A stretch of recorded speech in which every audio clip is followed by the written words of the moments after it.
Magandang araw po. Narito na po ang magiging lagay ng panahon ngayong araw na Martes, April 30, 2024.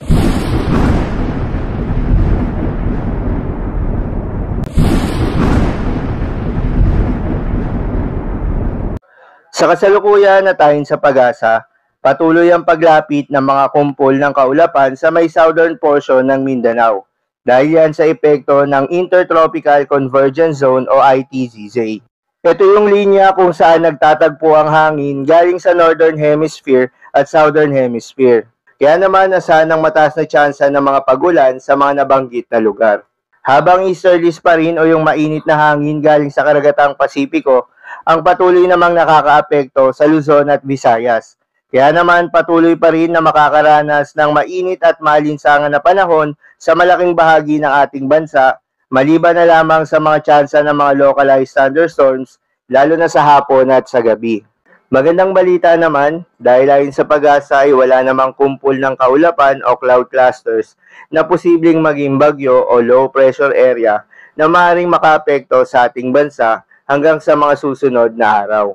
Dahil nga sa epekto nitong Intertropical Convergence Zone o ITZZ, asahan ngayong araw na Martes sa Davao Region, Surigao del Sur, South Cotabato, Sultan Kudarat, Sarangani, Zamboanga del Sur, Zamboanga Sibugay, Basilan, Sulu at Tawi-Tawi ang maulap na kalangitan na may kalat-kalat na pagulan at pagkidlat-pagkulog. Posible ang mga pagbaha o pagguho ng lupa dahil sa katamtaman hanggang sa kung minsan ay malakas na pagulan.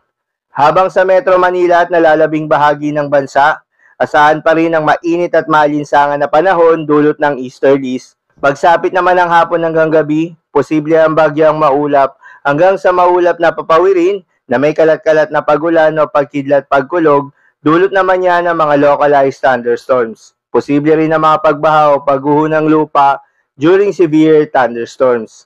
Kaya naman pinag-iingat pa rin yung mga kababayan natin sa banta ng mga pagbaha o pagguho ng lupa, lalong-lalo na sa mga lugar na inuulan na noong mga nakaraang araw pa. Para naman sa lagay ng mga dagat baybayin, ayon sa pag-asa ay wala namang nakataas na gale warning sa anumang seaboards ng ating bansa. Kaya naman malayang makakapamalaot yung mga kababayan nating mangingisda, pati na rin yung may mga maliliit na sasakyang pandagat.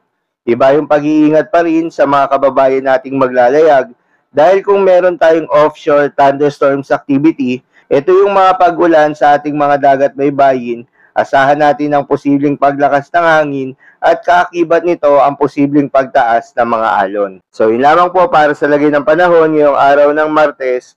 Keep safe everyone!